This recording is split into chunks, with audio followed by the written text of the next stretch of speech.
All right, what's going on, guys? My name is Anthony Darst, aka Anthony D. I am your favorite Uber driver, and I'll tell you why, because I'm going to give you all the lowdown, how I make my money, how this hustle's been working, what's been going on. I do have a list of stuff I want to go over with you. It has been a while, so I apologize for that. In the meantime, let's just go ahead and get started. Like I said, my name is Anthony Darst. I've been driving now since December, so it's been about 7 months. I just broke 1,000 rides last week, and I've had all kinds of good and bad and fun and crazy and all kinds of stuff. So let's get started.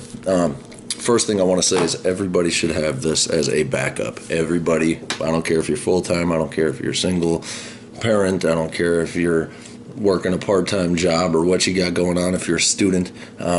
Regardless if you have the car, if you have the background check, if you can clear all that, I definitely recommend it for anybody. And the reason being is because it's a good source of income. It's easy. You're getting people around safe, and you are saving lives, essentially, depending on what hours you're working. Anyway, so let's get started. Like I said, I started in December. I applied on a Tuesday. I had to pass 5 background checks. You can't have any D-dubs in the last 3 years. You have to have a pretty clean driving record. I think that consists of less than 3 moving violations in the last 7 years. I could be wrong on that, don't quote me. Anyways, I applied on a Tuesday. I started driving on a Friday night, and I went in Monday and I quit my job because I made $600 my first weekend. First thing I want to go over is grab a pen and paper. This is the most important thing I'm going to tell you. My code is 1TRPQ. That's 1TRPQ. And the reason I'm giving that to you is because that could put money on your first paycheck. That's what happened with me. I applied, I used somebody's code, and I got $150 on my first paycheck for completing 15 rides. And the person that referred me also got $150, so it was a slick deal. That's some extra income. With that said, go ahead and use my code, and I'm not sure what the promotion is in your area, but right now I think in Minnesota it's $250 for the new passenger, for the new driver, and $250 for the referrer, and that happens on your first check after you finish 25 trips. So 1TRPQ, that's my code. Use that. Anyways, okay, so back to it. First thing I want to talk about is safety. If you're a bad driver, if you can't figure out how to use a navigation, and if you don't speak English, maybe you shouldn't be an Uber driver. A lot of customers appreciate somebody that can get them around and that knows their way around the city. That's probably one of the biggest complaints I hear from passengers is about other drivers that don't know what's going on. Now, let's see. You got to be friendly to your passengers. You meet people from all walks of life. I might give a millionaire a ride followed by a homeless person. So things get crazy. But no, you meet a lot of cool people for the most part. I love my job. Do a lot of fun stuff. I got LEDs in my truck. I do not have the most gas efficient vehicle. I get 15 miles to the gallon, and that's definitely what eats me alive. Now, one thing I want to talk about is the Spotify app that Uber dropped for the passengers. I've given 1,000 rides and I've never used it. I use Bluetooth in my car and it doesn't work, and they want you to be plugged in through an auxiliary, and customers have never complained about it. They've never even worried about it. As long as you can get some good music, I recommend Spotify or SoundCloud or whatever, and get that going through your system, because that's the way to do it. You can look up whatever the passenger wants to hear. With that gas, I drop probably I work 25 to 30 hours a week, and I probably drop $150 to $300 a week in gas, but I definitely make that up in fares. I work for Uber and I work for Lyft. I get better business from Lyft because they take care of their drivers a little better, but I get a lot more business from Uber, so I'm not going to hate on either one. Now, when I say I get paid a little better by Lyft, the reason I'm saying that is because Uber charges the driver the $1 safety and ride fee, whereas Lyft kind of eats the cost, and they don't charge that to the driver. So, for example, one thing I want to tell you guys is when it comes to Uber, you may be doing just a 5-minute trip or a 1 mile trip or something like that. Now that their minimum right now in Minnesota is $5. So what happens there is they take their $1 off the top for the dollar safety and ride fee, and then they take an additional 20% off of that. So you're only getting $3.20. So at some point, it doesn't make sense if you have to drive more than, say, 7 minutes to go pick up the passenger, and then you pick up the passenger and you only give them a ride 5 minutes, and you're waiting 10 minutes in between. It gets tough. Another thing I want to tell you about is if you've been driving, one of the things you'll notice customers will cancel on you. Now, if you're new to driving, you may not know this yet. The customer can cancel a ride, and as long as it's within 5 minutes of ordering the ride, they won't be charged. So, for example, if I get a call and I have to drive 7 minutes, and I drive 3 miles and I'm almost there, but they cancel within 5 minutes, I don't get any credit for the fare. I don't get anything. Now, if it goes over 5 minutes, whether they get in your car or not, if they cancel, or if you're waiting and they take too long and you cancel, you get a $5 reimbursement for that. So it's not a bad deal. Surge pricing is the next thing I have on my list to talk to you about. Now, surge pricing is where I can make a killing. You have to be kind of smart. You have to work the system a little bit because it shows you where the surge pricing is. Now, it may be surging in the middle of the city, and if I just so happen to be in the middle of the city, sometimes it'll go up to 2 times the fare, which means instead of a $5 minimum, it'll be a $7.50 minimum, but then they have higher mileage rates and higher minimum fares. That's where you make a lot of your money. So my best ride that I've ever gotten was after a concert at a stadium. It went up to 7.8 times the fare. I've never seen that before, but I got somebody, I was picking them up. Long story short, they agreed to paying $1.08 a minute, followed by $8.90 a mile is what I think it was. So for 10.99 mile trip, it took 43 minutes because we were stuck in traffic, and I made the fare was $175. So, mind you, Uber took their $1 off the top and 20%. I think I still walked away with $134 right there in less than an hour. So that can be a good deal. You can make a lot of money with that, but there's a lot of strategy involved as well. I use the Uber phone that I pay them $10 a week for. This is my little iPhone 4. This is solely used for Uber. They supplied this. All I have on here is my Uber app. That's all I can do. That's all I can use. So when I go into this and I turn my app on, boom, it shows me where I'm at. There's surge pricing right now. So if we go to, I live in Eagan, so I'm a ways away from the city. But if I move into the city here, right now, it's 1.5 times the fare. So I'm going to give you an example here, just to show you. So right now, if I go to my regular Uber app, so as if I was a passenger, this is how it pulls it up. Now notice my pin is in Eagan, but if I move the pin to Minneapolis, right, here's my little window of Minneapolis. Now if I move it there, it'll show you right here a little lightning bolt next to where it says Uber X. Okay, so it also shows you all the drivers. So if we zoom in here, these are all the drivers that are downtown right now waiting for rides, and you'll see them disappear. And the reason they disappear is because they got a fare.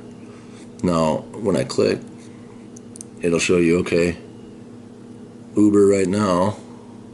Oh wow, and of course it goes right off. Of course it went off as surge. Hold on. So for example, let's just do Uber XL. They're surging right now. So when you click here, it'll show you it's 2 times the fare. So the minimum is let's see, $13 fare. And if you click again, it'll show you what the fare is going to cost you. So it'll be right now for Uber XL, it's a $6 fare, 60 cents a minute, $5 a mile. So that's 2 times the regular fare right there. Now Uber X, you go into that, the regular fare right now in Minnesota is 17 cents a minute, $1.30 a mile. That's the Minnesota average fare. That's what it always is. So what I can do is if I'm in I use both apps. I go back and forth. Sorry if this is confusing. Let me clock back in here. So now they're not surging. But if I'm close to a surge area, if it makes sense, I'll even shut off my app, drive into the surge area, and then turn it back on when it's at 2.8. Because that way I'm guaranteeing that whatever my fare is, the minimum is going to be a lot higher. Doesn't matter where they're going. And not only that, I can get a lot more money off of one fare if it's 3 times the regular fare. Now I get paid from Uber on Thursdays. What I do personally for taxes is I set aside an additional 20% because you're an independent contractor, which means you get to write off your own stuff. You can write off the Uber phone. You can write off your gas. You can write off your car payment. You can write off your mileage if you wanted to track your mileage. You can write off a portion of your rent as a home office because you're using all that stuff to create business for yourself. You're using it for business. All the fast food that I eat, on the road I write off because that's technically a write-off. And that's going to knock down what you end up paying in taxes. Anything that you write off comes right off of the initial money that you do make. So with that said, I know there's a lot more to it. But with that said, I set aside 20% just for a savings account that I can use for taxes. I write off all of my maintenance for my car. I write off all of my car washes. I write off everything. But Uber to me has been a blessing in disguise. I did not know that it was going to be so profitable for me. And a chunk of my money that I make with Uber is from referrals. So like I said before, I really appreciate people using my code. I really like giving some people some knowledge a little bit about what's going on because it took me a long time to figure out how things work. There has been a few speed bumps, if you will. I've definitely given some sketchy passengers rides at bar close at 2 a.m. in the morning. You get the 3 dudes that just got kicked out of the bar for getting in a fight. You get the sick, the 21-year-olds that can't handle their alcohol yet, and those are the people you'll have in your car. So I recommend having barf bags. People don't like to talk about that, but it definitely does happen. Passengers are usually pretty cool. It is tough. Construction's definitely a big issue. Try to keep up on that. Try to know where you're going. Try to know the best way. Uber's navigation is not the best. A lot of times I will ask the passenger where they're going, and I'll use my personal phone to put in the navigation because the Uber navigation is not very friendly. It doesn't let you see the next step. You can't see where you're going next. So if you're coming up on an intersection with a lot of different turns, it's a challenge to try to get that right. Now, like I said, I also work for Lyft, Lyft. That is Uber's competitor. Now, one thing about Minnesota specifically is that UberX is not allowed to pick up at the airport, and it's because of their commercial insurance policies, I believe. But Lyft is. So it's interesting. As an Uber driver, I can drop people off at the airport, but I cannot pick them up. But I also get business from the airport because I also work for Lyft. I'll have both applications running on 2 different phones. I'll have my Uber phone running Uber. I'll have my personal phone running Lyft.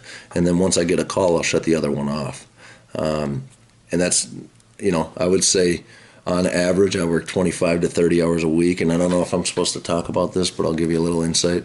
That 25 to 30 hours a week, I can usually pull $500 to $600 off of Lyft, or off of Uber, and 2 to 3 to 500 with Lyft, depending. And it fluctuates. I mean, I have a couple kids. It's the perfect job for me because I get to live by their schedule. I get to go to karate and I get to go to swimming lessons and whatever. But the beauty in it is that I can clock on or off whenever I want.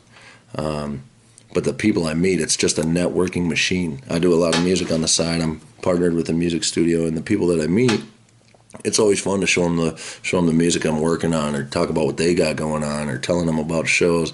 International people, I get to tell them all about what's going on in the city and what we got going on. It's a pretty slick deal. Now, with that said, let me see if there was anything else I was going to talk about. Got cut off. With that, I wanted to say, hey, thank you for watching the video. If there's anything else you'd like to know, go ahead and post it in the comments. I'd be happy to look at them, and if I have any input, I will definitely hit you up in the next video. Feel free to leave comments, subscribe, see what's going on. Like I said, I've done 1,000 rides with Uber. I've seen the good and the bad. Interesting stuff happens, man. People are interesting. There's one thing I'd definitely say watch out for that happens more often than you'd think is make sure you double check and ask the customer by what their name is. You know, if it says I'm picking up Mike, I'll always say, hey guys, my name's Anthony, what's your name? Or something, you know, because I don't say, hey, are you Mike anymore? Because passengers will get in the car and say, oh yeah, I'm Mike, when really this guy's name is James. And then I start driving on Mike's credit card and James calls me, or vice versa, I flip that up. But regardless, the real customer will call me and say, hey, you drove off, I'm getting charged right now, where are you? Okay, well, this guy just hopped in my car and said that he was you, I apologize. And then you're in an awkward situation every time. But like I said, for the most part, it's very cool people. It's a networking machine. I get paid weekly. I get to meet all walks of life, and I love it, man. I'm all over the city. I would definitely say do it as a backup, if nothing else. Take a look into it. If you have the opportunity to get out there and drive, even if it's when you're just going grocery shopping, chances are you might catch a $20 ride that's only 15 minutes away total. I mean, you know, so it's a slick deal, man. I love it. You know, I haven't had a boss since December, so I'm 7 months in, and hitting it hard, man. Hit the road, go help out these people, go get them out and about and around. It's awesome. Uber on. Again, my name is Anthony. Go ahead and use my code. I'll put the link below. It is 1TRPQ. Another thing I might throw out there real fast is that Uber offers you to buy the business cards with your code on it. I would definitely recommend that. I've made probably coming up on $2,000 in referrals just from referring people, and every single one of those people got paid once they finished their trips as well. Again, it's been awesome. Uber's awesome. You're awesome. Keep it moving. Music is life. Be a rock star. See you later.